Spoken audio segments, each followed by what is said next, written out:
Oui, alors l'hypnose avec les personnes âgées, c'est quelque chose qui est très peu connu pour l'instant, parce qu'on s'imagine que ces gens-là n'ont pas la capacité de comprendre ce qu'on dit. Et effectivement, seulement on adapte notre pratique à l'âge ou à la compréhension du patient. Grâce à ça, on permet quand même d'agir sur l'agitation.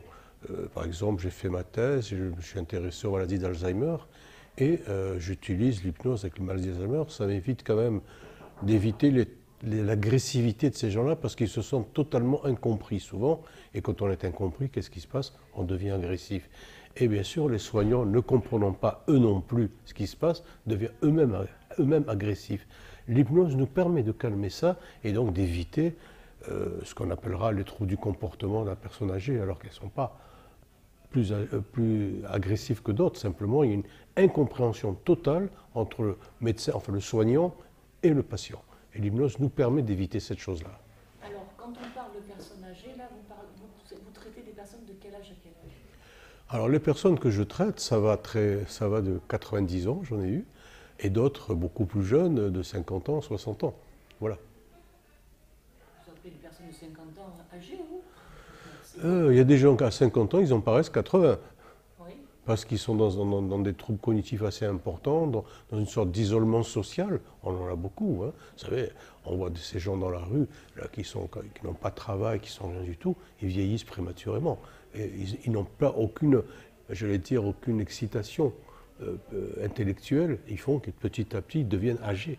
C'est pas une question de... Alors que je connais des gens qui ont 80 ans, il faut voir le travail qu'ils font sur le plan intellectuel. Alors, quand on travaille avec une personne de 90 ans qui est atteinte d'Alzheimer, comment se passe l'approche? Quelle est votre méthode de travail? L'approche, ça va être essentiellement le toucher. C'est extrêmement... Ce sont des gens qui ne comprennent pas tout ce qu'on dit. Par contre, ils ressentent. Et ils ressentent en touchant mon patient, je vais le calmer en disant bien sûr comme des mots de détente, calme, etc. Mais je touche.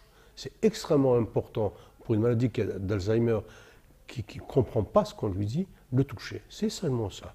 Et ensuite, je vais pouvoir évoquer des images, ce qui vont rentrer tout simplement. Je vais faire ce qu'on va appeler, enfin dans le jargon, du sensoriel. Des sensations, uniquement des sensations. Mais toujours accentuées par le toucher et par ma position. Par exemple, quand j'aborde un Alzheimer, je veux qu'il soit en position verticale, pas allongée. La position verticale, c'est on existe. Je suis un homme, ça nous différencie de certains animaux, et je pense que là aussi, quand je m'occupe d'Alzheimer, je les touche, mais debout ou en tout cas assis, surtout pas allongés. Alors, dans cette approche, est-ce qu'il n'y a pas une réticence? Je pense que vous intervenez en maison de retraite. Oui, oui, oui. Dites-moi, vous intervenez où? J'interviens dans les maisons de retraite, et surtout je forme le personnel des maisons de retraite. Voilà. Alors justement, le personnel, comment il réagit par rapport à ça? Est-ce qu'il n'est pas un peu sceptique? Ils sont sceptiques, mais comme ils sont demandeurs, parce qu'ils n'ont pas de réponse eux-mêmes, ils sont confrontés à leur ignorance, ça va très vite. J'ai jamais eu de... Ils m'ont regardé un petit peu bizarrement, parce qu'au fond, ils le font spontanément, mais ils ne savent pas qu'ils le font. Là, en les formant à ce genre de pratique, ils prennent conscience de ce qu'ils font. Mais le personnel est toujours très coopérant. Après, une petite phase de scepticisme, oui, parce qu'ils entendent le mot hypnose. Et ça, bien sûr, ça les rend sceptiques. Mais voilà. Quel est le but recherché quand on travaille avec des personnes qui sont atteintes d'Alzheimer? Vous avez parlé de calmer l'agressivité. Quel est votre but? Expliquez-moi un peu ce qu'on cherche et ce qu'on obtient comme résultat. Alors, le but, c'est justement de calmer l'agressivité qui est toujours sous-jacente. Vous savez, je vais vous donner une explication importante au niveau de l'Alzheimer qui va nous permettre de comprendre ce qui se passe. Qu'est-ce qui se passe quelle est la finalité, Jana? Quel est l'avenir d'un Alzheimer, d'après vous? La mort. Et ça, même si on n'en a pas conscience, s'ils ne le manifestent pas, ça angoisse terriblement ces gens-là. Parce que ça, ils comprennent, ils n'ont rien d'autre. L'hypnose va nous permettre de travailler là-dessus, de calmer cette anxiété, cette sorte d'avenir. Ils n'ont pas d'avenir.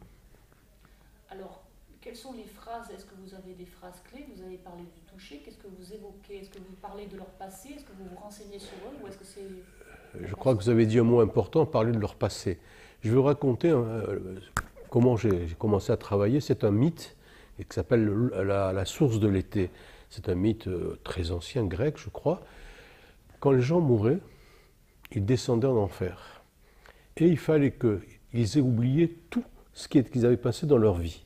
Et ils buvaient cette eau de cette source et ils oubliaient. Mais certains de ces gens-là qui étaient dans l'enfer, à partir du moment où ils se tenaient bien, ils se conduisaient bien plutôt, ils remontaient à la vie. Mais il fallait qu'ils oublient cette chose-là. Et donc ils rebuvaient cette eau. Et pour moi, ça m'a servi pour comprendre que quand un patient Alzheimer évoque son passé, c'est parce qu'il n'a pas d'avenir.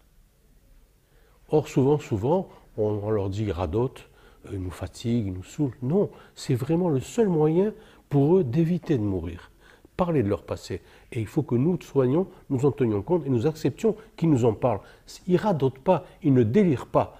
Un jour, dans une conversation, un médecin, un professeur de médecine, qui me dit, ces gens-là délirent. Je fais, non, ils ne délirent pas. C'est leur réalité. Ils recréent leur réalité. Et ça, c'est difficile à comprendre.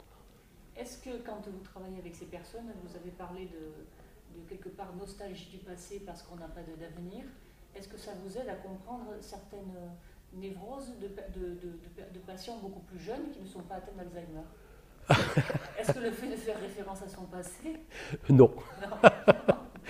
Je suis psychanalyste en plus et j'ai arrêté la psychanalyse parce qu'on s'en renfermait dans des histoires où on va parler du passé et chercher dans le passé la cause Là non, chez Alzheimer, c'est pas ça. C'est le seul moyen d'éviter la mort, se recréer une mode sociale. Je ne vais pas chercher dans leur passé justement le pourquoi du comment.